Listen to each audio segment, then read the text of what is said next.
In the beginning, there is collapse, not just of health, but of perception. HIV enters not as a brute force, but as a master of signals, producing TAT protein, activating the virus's TAR region, and unlocking a hidden key on chromosome 2. A cascade begins. TAT feeds interleukin-1. Interleukin-1 feeds HIV, which replicates and infects. A loop of harm, elegant and cruel. The virus doesn't just survive, it thrives in the body's own rhythm. But there is a break, a whisper in the storm. The interleukin-1 receptor antagonist steps in. It interrupts. It quiets the signal. It restores balance. The loop begins to loosen. And here, science meets metaphor. Just as interleukin-1 receptor antagonist interrupts biological harm, forgiveness interrupts emotional harm.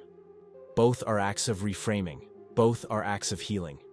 What if the universe itself is watching, waiting for us to choose balance?